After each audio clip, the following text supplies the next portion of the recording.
Okay, so I've stopped you from talking about certain kinds of technology, Patrick, and now it's open season. Let's talk about, because there are some things in terms of the future of teaching and learning that you think are the most pressing. I'm going to give you some examples of things that we talk about. VR. I'd love for you to talk more about VR because you have some interesting ideas around cardboard, like accessibility and VR. And I'm not Exactly. the technologist. Exactly. But yes, I would definitely love for you to share a little bit more about what you think the potential. We'll go through some. We'll do VR. We'll do some open sourced, and then that'll take us to AI. But VR, virtual reality, maybe explain for people the difference between augmented reality versus virtual reality, and then where you see AR and VR featuring in the future of education. Yeah. So essentially, augmented reality is taking your phone and pointing it somewhere, and some type of image or text will show up to give you information about what you're pointing at. We've seen that with games. I think Pokemon was the most popular game, right? Where you could walk around and oh, there'd be a Pokemon there, but it's on your phone. So Yeah. that's augmented reality. Virtual reality is a different thing. It's immersing yourself into a world, and it's a 3D environment, and you really feel like you're there. It's actually mind blowing the way it works. But it's fooling your brain. You're wearing these goggles, and it's actually fooling your brain, making you think you're in this new reality. You're not. One of the most famous games with VR, where it really fools your brain, and it's bloody scary. It's walk the plank. And so essentially it's just a piece of wood. And that's what you do. You put a 2x4 on the floor, Oh my you put God. your VR set, and you walk on it. But then you're walking off a building, for example. And then you have that the height and the fear, and you can hear wind, and it's next to impossible to stay standing on that little plank of wood, and yet you take off your glasses and it's no problem, right? um, so so that's what VR, and I'm describing it really simply, but I want to go into the classroom with VR. And we've seen VR, and there's also extended reality, or which is a mix of VR with the real world. And what I mean, and you can look this stuff up, it's for example, Microsoft has what's called a HoloLens. And what it is it's a pair of glasses that you wear that has a built-in computer to it. And you can actually see, you can walk around without worrying about knocking over a chair or whatever. You actually see where you're going. However, they put a layer of virtual reality on the glasses. So you can imagine, if you're working on an engine and you don't know the in and outs of the engine, you can have the instructions there, and it actually shows you where to go on the engine. And then you put the engine over the real one, and you can go and actually work on it. And it's happening in virtual reality as it's happening in reality. So that's And you can that's think of what multiple applications in terms of how that would be how that could be useful in teaching and learning. But again, I always go back, Patrick. I go back to accessibility and hardware. Yep. Like, can we Yeah. square this circle? So that's a problem with VR. Okay, because first, it's expensive. It's not a cheap technology. Not everyone can afford it, and not everyone has a computer that can run this stuff. And even if you take a look at the HoloLens, where it's all wireless because the computer is built into the lenses, it's 5,500 US for one set. Who can afford that as a student? The rare student will be able to afford that. So there's no place for this in education, as far as I'm concerned. We have them because we're testing stuff, but there's no place for it. There's no way students are going to go buy these sets, not until they start coming down to a And reasonable do you rate. foresee that? Like, do you see that because that happens with all technologies, right? It's like it's a new thing and it's 5,500 now. Do you see that horizon is not in the next 2 to 3 years, right? No, That's like 5 to 10 years this is where it's ubiquitous and it's so cheaper. I'm Yeah. thinking even more 10 to Oh, even 15 longer. years. Okay. Uh, oh yeah, because if you take a look at VR right now, it's been out for quite a few years, and the price hasn't changed all that much. It's still around $1,200 to $1,800, depending on the VR set that you buy. Uh, there are other sets that are cheaper, but you're also limited. If you want to do the real VR experiences, you have to pay. And plus, you need a computer with a graphics card that can handle it. Not just any plain Jane graphic card will work with this. So there's a lot of specifications with VR, but but there are ways, and that's where I've always wanted to, if we want to talk accessibility, make it work with others. So one of the things we're actually doing in the VR world is making it work with phones. If you can look this up, there's this thing called Google Cardboard, and essentially it's just a little piece of cardboard that you fold a certain way. All the instructions are on Google, and you can buy them. It's like $15, and then you stick your phone in there, put them on, and it's a virtual world. It's actual VR. So what we're doing is, well, how can we um, get this with build the VR environment so that they work on these phones? Because every student, or just about every student, has a phone. All they need is this cardboard thing. And even that, if you buy some in the store, there are pre-built ones and they're $25, $30. It's not going to break the bank, even for a student. I mean, you got books that cost way more than that. So if we can make it work with that, then we have something. We I can love go it. somewhere, Yeah. right? I mean, So, the conversation, what I love what do about we? having conversations with you about technology is that it's so purposeful, it's so intentional, and it's so systematic. Like you have to consider the system in which these pieces of technology, device, software, hardware, where they live. The next one I want to talk to you about is this idea of haptics. We don't talk a lot about it, but I'd be curious to know. It's like a question I actually want to ask you. Like haptics were getting a whole bunch of noise, this idea of wearable tech that was, you could touch and feel things, it was getting a lot of play in the medical profession and prepping nurses and doctors to really give, complete a surgery, as it were, in a lower risk environment. I have the similar question though around haptics and scalability. Again, it's a very hardware heavy.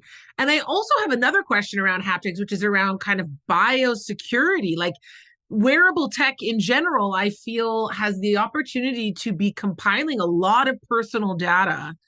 Are there conversations you're having around that, the world of haptics and wearables? So very few conversations on that, because we haven't really found concrete applications that we can use for academics yet. I mean, in research, yes, but we're talking teaching and learning.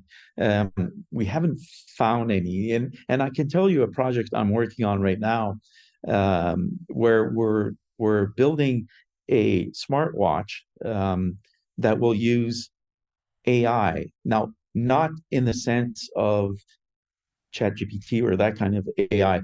We're talking, as you know, at York University, we have a bot called Savvy to help students.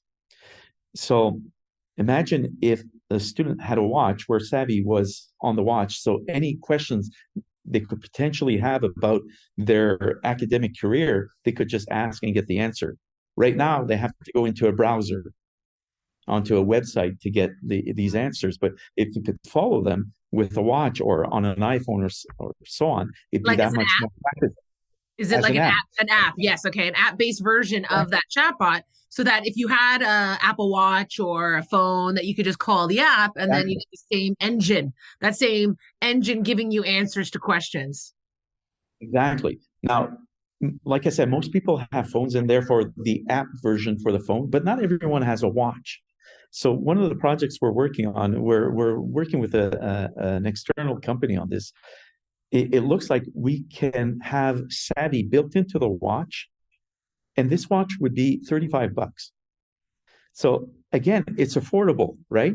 And even we're starting with a smaller faculty, so we're doing this with Glendon, and what we're thinking is that first year students, we just give them the watch. Yeah, as part It's of a their great orientation package. Yeah, first year transition. Here's exactly a right. watch that has some answers for questions, burning questions you're going to have. Exactly. And then they know it's called Savvy. And when they see Savvy elsewhere at York on these various websites for students, they'll know, oh, I can get answers from here. Okay, Right. look at So, you. Systems. How do we right. create user-friendly environments for our student and staff populations? Amazing. Well, you mentioned it there. And so we got to get into it here. We got to get to that AI conversation. You talked about ChatGPT. You've talked about the AI IBM Watson, which is a partner that we work with on some of our AI Yes. enabled tools at York University. But straight up, I want to know future. So I know that you were just talking about there's chat um, GPT-4. GPT-4. So here's my Yeah. minimal technological understanding, and this will be your primer, and then you go for it. So GPT-3 is the back end of ChatGPT. It's a thing that runs. It's a thing. See, that's a very sophisticated word to call it. It's the backend system engine that runs the ability for ChatGPT as people have experienced it since November of 2022, the responses and the production of results. So I know that you were just telling me before we started our session today, you were talking about GPT-4. So I'm interested in AI. I know this is going to tie into another great love of yours, which is open sourced technologies. I know we spoke about Moodle already as one of those. But tell us how you think open source technology, such as OpenAI, which has brought us the GPT magic, if we want to call it that. What do you think the impact is going to be on education? What do you think the future of these technologies in academia might be? Well, the immediate the immediate impact is fear, right? Which is typical because it it looks scary, right? The stuff it can do, and again, what brings this fear, I think, is the news. I see it on the news, and it's like, what the heck are like this thing can write an essay? Sure, it can, but read it and see if it's even good, because that's the part where it's less scary. So yes, it can write. It's amazing. I don't want to bash GPT. It's a great tool, but it's not as scary as we make it out to be. There's a lot that it doesn't do right. Now, here's the scary part. GPT-4 is coming out next week, and they fixed a lot of those things. It's going to be a lot more accurate, for example. So if you take and we've tried these. We've taken a course in history, for example, and asked ChatGPT to write an essay on a certain part of the course. And although it had some right information in there, it had a lot of incorrect information too. It was incredible. And the professor who read this said any student who would have returned this would have failed. So it sounded good though, like the whole essay sounded incredible, but the factual information in it was all wrong. So you still have to know your stuff. So And for not my too scary. confirm my suspicions. Everyone people who are just reading the news or watching the news, as you say, think that generative AI is around the corner. This idea of a Yep. computer being able to be a human and replace a human or think like a human and make decisions like a human is coming. It's not only coming, it's probably here and it's being kept secret somewhere in a secret laboratory.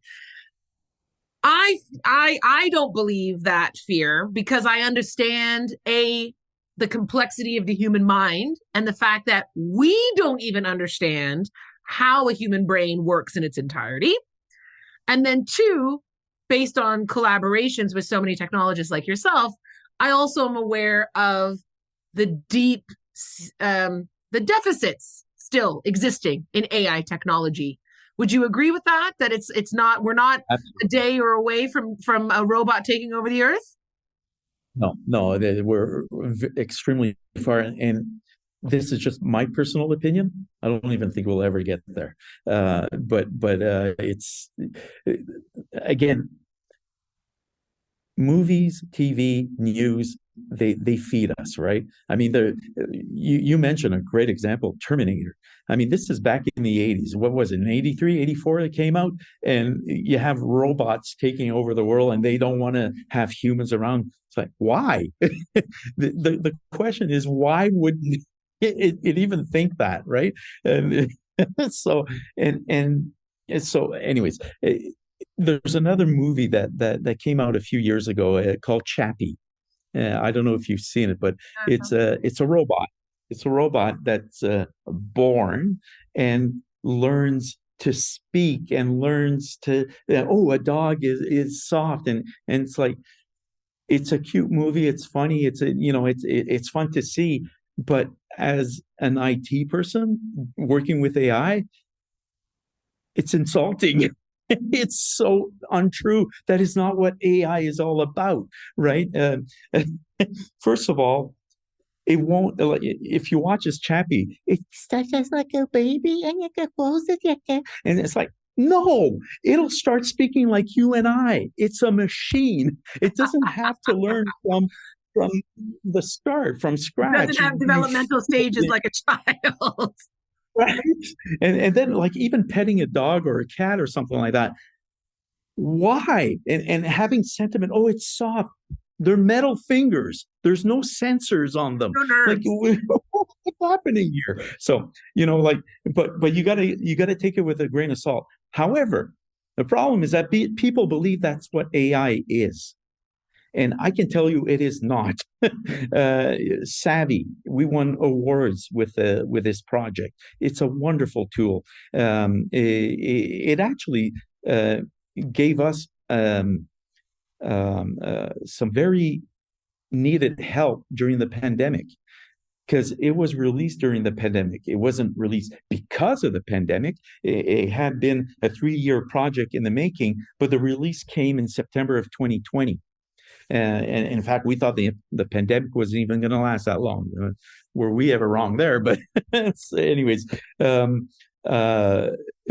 it's a tool that will provide answers for students, and it's personalized to students. So the AI knows who the student is, and therefore they'll know in what faculty they're in. Are they a domestic or international student? And so the answers it gives back are personalized to that individual. And this is what I know a lot about AI from our conversations is AI learns. AI evolves and learns. So I know that ChatGPT 4 is going to be ChatGPT 4 will have learned from ChatGPT 3, and ChatGPT 19 will have learned from GPT 18, 17, and so on. And so the future of these technologies in education, it might be that it's the evolution and it's a process. Like we need the point being that we don't know exactly how all these different emergent technologies like haptics, AI, open source, all these other different forms of softwares that might be coming through the pipeline. We don't know how they're going to necessarily affect the academic institution, but what we could / should be doing as education professionals, as institutions, and as practitioners is building bridges between those who are talking about technology and those who are talking about teaching and learning so that we can start talking together and, in fact, start speaking the same language. Exactly. And don't be afraid of it, because you're not going to get rid of it, right? So learn about it and learn how to use it instead. And I know some professors, and this is true of all universities in the world, but some, as soon as ChatGPT 3 came out, they feared it. They were scared. You are not allowed to use it, blah, blah. And there are others who, on the contrary, are showing their students how to use it properly. Exactly. And how it can be used. It can impact, right? It can positively impact your teaching and learning experience. So it's Absolutely. That idea of setting up a process. So it's like new things are going to come out. They're going to keep coming out. This one was probably the most irksome because it pulled on a very strong thread of teaching and learning, which is the essay. So Of course, Exactly. this one really got everybody up in arms. This idea of writing will never be the same. But there are multiple examples of people using these types of technology. And then, of course, like you say, the New York School Board banned it, said you can't use this. So perhaps the way forward, as we may humbly so suggest on during our conversation here, Patrick, is to continue the conversations and to look at creating a model for robust systems of innovation, which involve, hey, guess what? I heard about this new thing. It's November 2022 or January 2023. There's this new thing coming out. Okay, here's a group of people, technologists, teachers, administrators. We're all in it together. Let's look at this thing. How could we use it? Yeah. How could we not use it?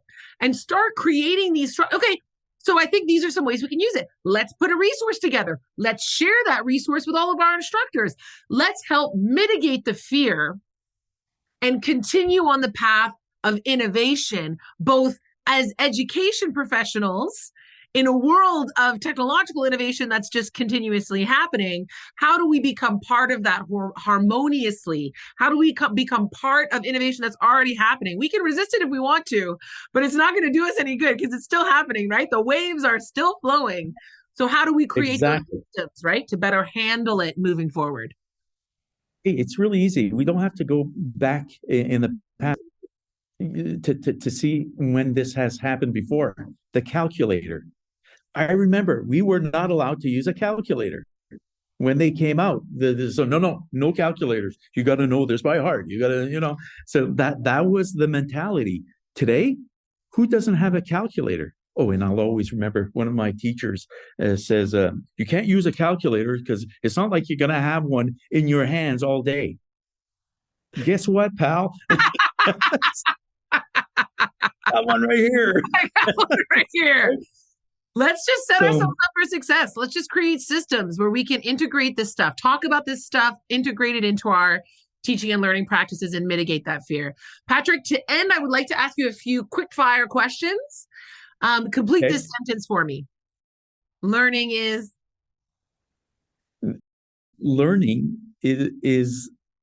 the ability to take in information in whichever way it comes to you. That's the way I look at it. It's not just from teaching. A lot of information that I got did not come from a teacher or a course. It came from life experience, for example, having 5 kids go through a school system, right? It's not just about getting taught something. It's about your experience and what you get from that experience and what you've learned. Mistakes are fine. I do mistakes all the time. As long as I learn from that mistake and move forward and not repeat it all the time, I've learned something, right? Too often we think learning is just academics, but it's not. I love, again, this idea of it's continuous. It's learning is a process. It's continuous, and you have to be open to it because it's happening. You're being exposed to all this stuff again, just like before. It's happening all around you. You can either look for it and see it and integrate it, or not. So technology is changing all the time and get used to it. That's one thing that even ourselves, we always talk about people hating change. I'm an IT person and I hate change, but I know I have to live with it, right? And it's good, but I still have that fear when something comes in, a new version of Moodle, for example. It's like there's always a little fear inside of me that, are we going to be able to do this or do that? Or, but you learn it and you move on. And we're all part of that same system. We're not, some people might say you're fearless. No, I'm not fearless. I have the same fears. Everybody has fears. We're all scared of something. But can we create systems that can help? Right? How can we create systems that help mitigate that fear? Because we're all in it together. And that's part of the community vibe. And then last but not least, what that really helps? Being positive. Always be positive during the change because it will disrupt, right? But if you find something positive and build on that, you'll never fear change the same way you have before. So that's the way I approach it.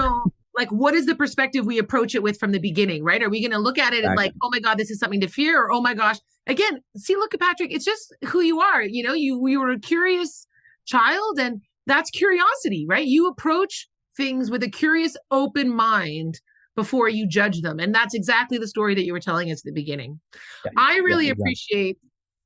appreciate having you as a colleague, a fellow warrior in the fray of innovation when it comes to the higher education sector, Patrick. I appreciate the insights you've shared with people listening. I'm sure that it's been helpful in terms of their own ideas around what technologies exist and the trajectory of innovation over the last few decades. And yeah, I appreciate the work that you're doing, and I really thank you for taking the time to talk with us today. Thank you for having me around. It was a pleasure. The Education Revolution podcast is produced in-house by community members, and I'm your host, Dr. Michelle Sangera. Thank you for listening to this week's episode, and don't forget to subscribe to my YouTube channel and head over to my website to opt in for my newsletter for more ways to connect with some of these big ideas.